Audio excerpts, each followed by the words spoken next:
Isso aí, galera. Professor Gustavo aí na área. Vamos dar prosseguimento aos nossos estudos de geometria de segunda série do ensino médio. Nós tínhamos entrado em funções trigonométricas, pós-estudos de equações trigonométricas, e estamos no conceito de análise das funções trigonométricas. Vimos a análise da função seno, onde o gráfico da função seno determina um período de 2π, né? Ou seja, uma volta completa lá, ela assume uma imagem de 1 e menos 1 representada no gráfico do ciclo trigonométrico.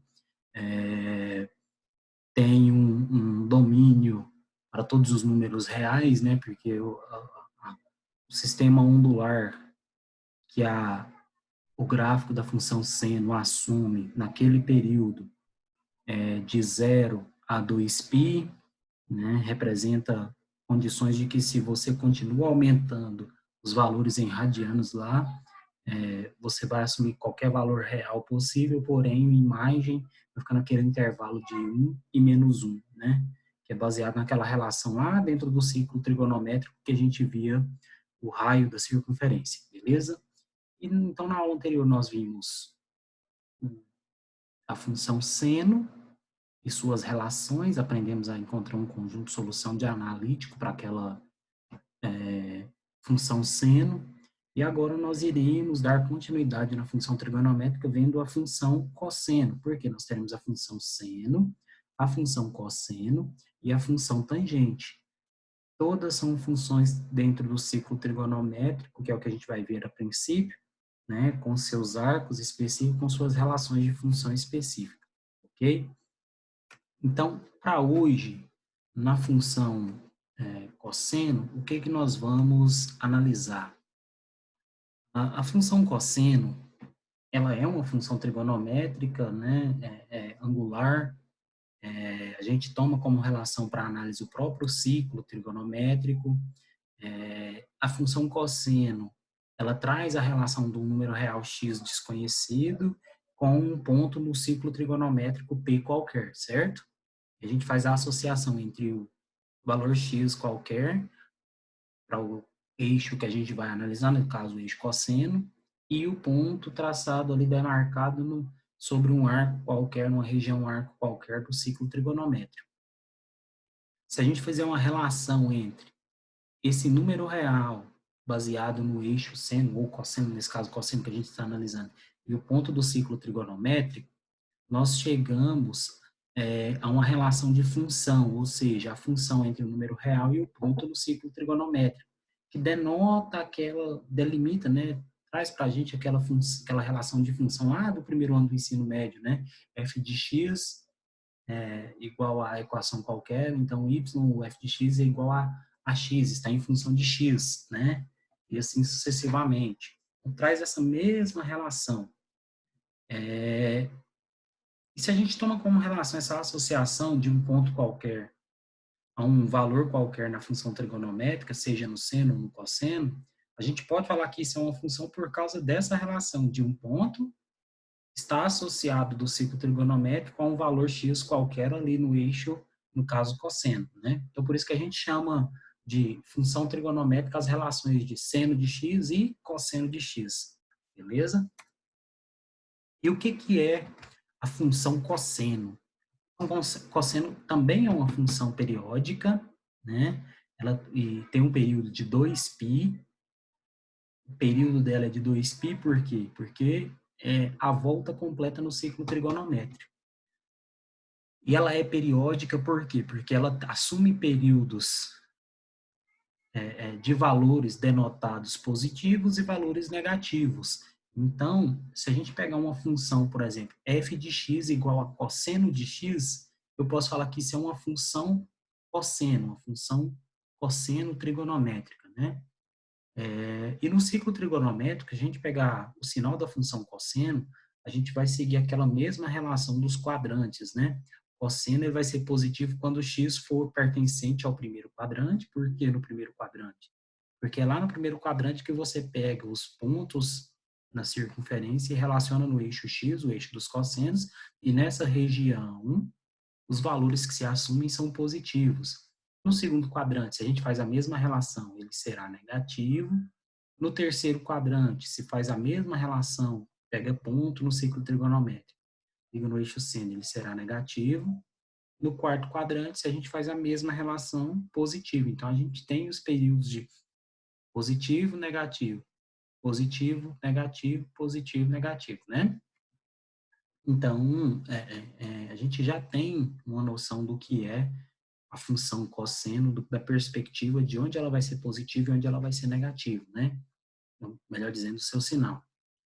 E sem contar que no primeiro e no segundo quadrante, a função cosseno, ela é decrescente. Como assim, professor? A função no primeiro e no segundo quadrante, ela é decrescente.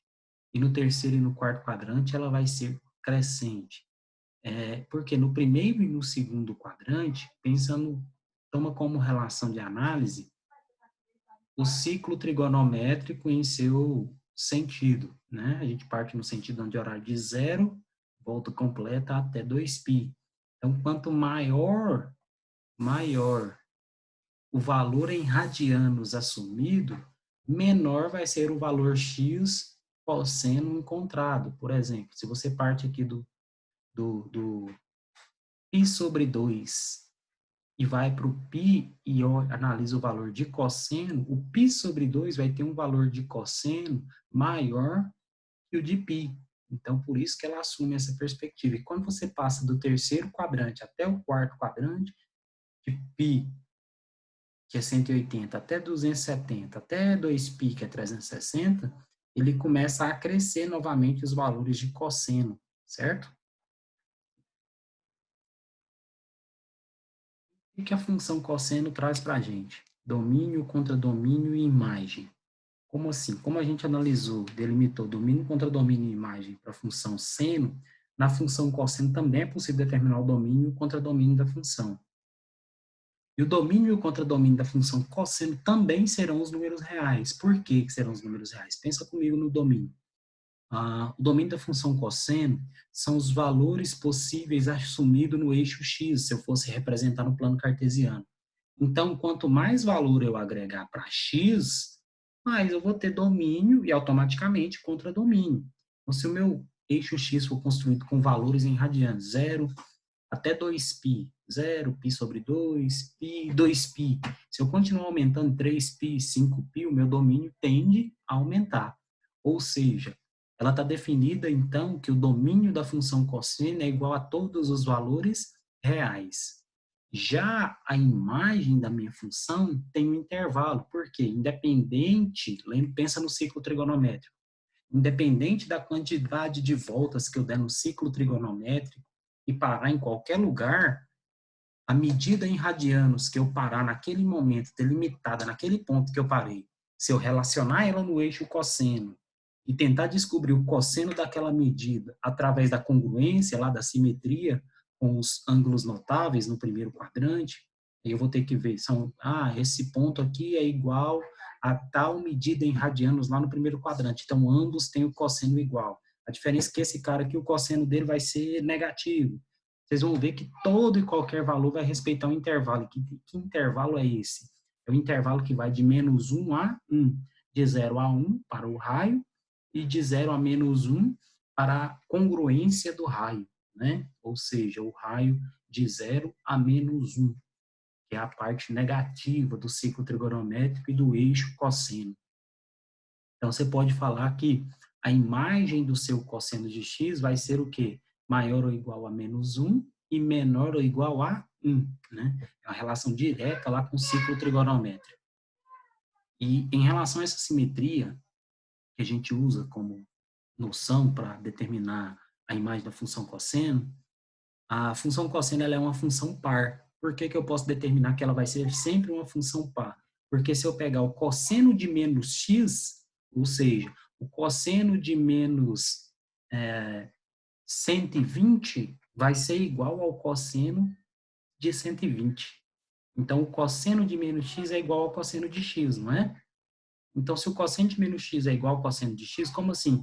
Cosseno de 60, ele vai ser o quê? Raiz de 3 sobre 2. Então, o cosseno de 120 vai ser menos raiz de 3 sobre 2. Então, ela é uma função par, certo? Porque o ponto de origem lá, ele é positivo da simetria, né? A relação simétrica entre os ângulos é igual. Posso falar que o cosseno de menos x, então, é igual ao cosseno de x. Se eu substituir x por qualquer valor aqui, encontrar o simétrico a ele, vocês vão ver que a relação vai bater. O cosseno de qualquer número negativo vai ser igual ao cosseno desse número positivo. E o gráfico da função cosseno, f de x igual ao cosseno de x, também vai ser uma curva, igualzinho, ou melhor dizendo, parecida com a da função seno. Só que a gente chama ela de curva cossenoide. Antes a gente chamava de curva senoide, né? Ela vai ser a de curva cossenoide. E vamos analisar ela, então. Olha para vocês verem o gráfico da função cosseno. Eu até delimitei o ciclo trigonométrico junto novamente, na mesma altura do intervalo da minha imagem em y aí, ó, que vai de 1 a menos 1, certo? Que é exatamente o tamanho de um raio, né? De um diâmetro, desculpa. De 0 a 1, um raio, de 0 a menos 1, outro raio, certo? Pensa comigo aqui. Eu falei que cosseno de x, y é igual a cosseno de x, ou f de x é igual a cosseno de x. E o próprio cosseno de x é igual a quê? É igual a x mais 2k π. Ou seja, cosseno de x é igual ao cosseno de esse número mais duas vezes a quantidade de volta que você quiser no ciclo trigonométrico vezes o π. Ou seja, independente da quantidade de voltas que você der no ciclo trigonométrico, somado ao número qualquer que você tem como ponto na circunferência, o cosseno dele, independente da posição que ele parar, vai ser igual ao cosseno de x. O que está escrito nessa equaçãozinha para traduzir? É como se eu falasse que esse cosseno de x fosse o cosseno de um número em radianos lá do primeiro quadrante, um dos ângulos notáveis, e que ele seria igual a um cosseno de um outro número qualquer, em qualquer posição do círculo trigonométrico, desde que respeitasse a simetria, independente da quantidade K de voltas que fosse dada. Por isso, o produto de 2 vezes Kπ. E se você olha para o período da função cosseno, qual que é a diferença do período da função cosseno para a função seno? Lembra que na função seno, o gráfico partia de zero? Ele partia de zero e assumia a curvatura. 1, menos 1, 0. 1, menos 1, 0. Aqui não, aqui ele começa em 1. Por quê? Para a função cosseno, o período da função cosseno começa no ponto de origem e dá uma volta completa até o ponto final do meu ciclo, de 0 a 2π. Né? E o cosseno de zero, cosseno de 0 ou de 2π, no mesmo ponto, será sempre quanto? 1, porque ele está na extremidade do arco. E ó, no início da circunferência, ou seja, está delimitado todo o raio do eixo cosseno. O cosseno de um x qualquer inicia sempre em 1. Então, cosseno de 0, 1. Cosseno de π sobre 2, 0, porque o π sobre 2 não é 90, você está lá no eixo centro. Se você desce para tocar lá no eixo, cosseno vai dar no centro da circunferência, que vale 0. Por isso que no π sobre 2 aqui, ó, o ponto está em cima do eixo x, é igual a 0. Então, cosseno de π, então você vai lá no π 180 lá, ele está lá na extremidade simétrica anterior do cosseno. Então, menos 1 do lado negativo do cosseno, raio vale 1, então menos 1. E assim sucessivamente, até 2π, que se você pega aqui no ponto final, aqui junto com o ponto de origem do ciclo trigonométrico, a gente tem um raio completo da parte positiva do cosseno, logo, cosseno de 2π é 1. Então, você vê que o gráfico vai lá no ponto 1, todos os valores ligados por relações trigonométricas, certo? Se você buscar esse exemplo como determinação para definição de domínio de f de x é igual a cosseno de x ou imagem do f de x igual a cosseno de x, como que a gente vai representar isso? Dentro do ciclo trigonométrico, Se a gente planifica ele para o plano cartesiano e calcula e representa os períodos de variação do ciclo trigonométrico no gráfico da função cosseno, o domínio da sua função cosseno será quem? Todos os valores reais. Por quê? O domínio da função cosseno é dado o domínio de uma função é dado pelos valores em x, certo? E os valores em x que ele está assumindo aqui, ó, π sobre 2π, 3π sobre 2, 2π, se eu continuar aumentando, 3π, 5π, 8π, 6, 7π sobre 5 e assim sucessivamente, vocês concordam comigo que o gráfico vai continuar construindo a sua variação no intervalo? E que intervalo que ele vai continuar aumentando e construindo? No intervalo da minha imagem que é delimitado. Que imagem que é? Entre -1 e 1, ou seja, os valores máximos que um cosseno pode assumir dentro do ciclo trigonométrico, né? De 0 a 1, por parte positiva do cosseno, ou de 0 a -1, da parte negativa do cosseno. Então, nessa perspectiva, o cosseno, ele traz essa função periódica par, principalmente, né? Ela é de ordem de crescimento e decrescimento no primeiro e no segundo quadrante de decrescimento. Tem um domínio que assume todos os valores reais, porque se você continuar colocando valores em radianos lá, mais que 2π, o gráfico vai continuar surgindo, evoluindo e crescendo cada vez mais. Porém, ele vai respeitar sempre uma variação num período de imagem, que a gente chama de intervalo de imagem, entre 1 e -1, que é baseado nos valores que o cosseno pode assumir dentro do ciclo trigonométrico. E assim delimitar uma solução para uma função cosseno qualquer. Então é isso.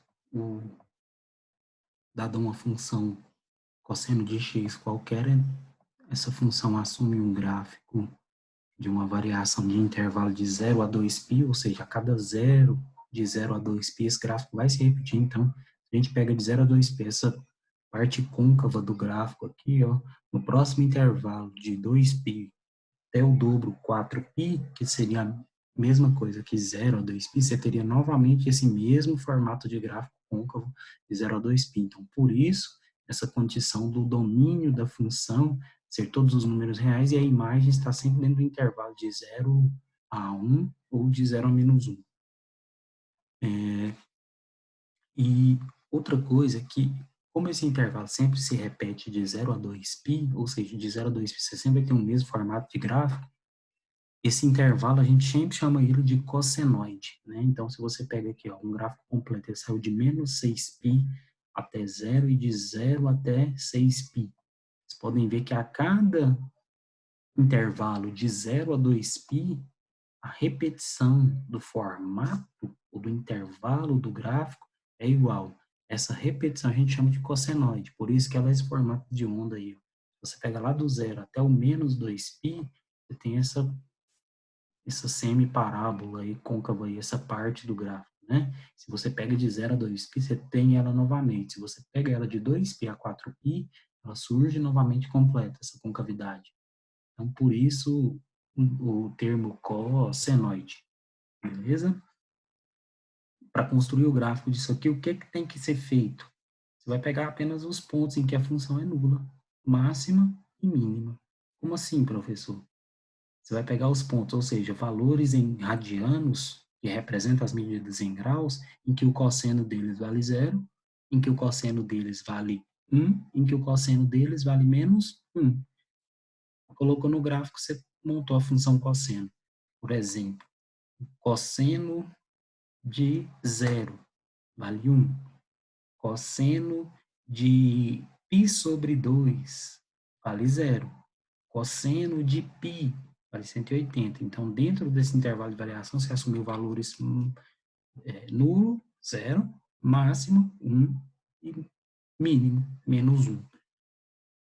Usando essas medidas, basta traçar, marcar no eixo cartesiano, o plano cartesiano, as medidas em x, os valores em radianos, onde o cosseno assume valores nulo, máximo e mínimo, sabendo que o máximo e mínimo, a gente conhece esse intervalo, que é a própria imagem da função cosseno, que vai de 1 a -1, e demarcou esses valores para cada medida em radiano que você representou no eixo das abscissas, no eixo X, o gráfico cossenoide vai estar variando conforme o cosseno desse valor que você representou em X. Então, você teria aí a formação do gráfico cossenoide. O período dele a gente fala que é um período em 2π, por quê? E ela é uma função par, por quê? Porque o período para o domínio dessa função são todos os reais. Por quê? Se você continuar incluindo aqui depois do 6π, 7π, 8π, 9π, 10π, 12π, 15π, 100π, o gráfico vai continuar no intervalo de 2π, respeitando essa condição de cossenoide e de repetição dentro do intervalo de 0 a 2π, ter o mesmo intervalo de gráfico. Beleza?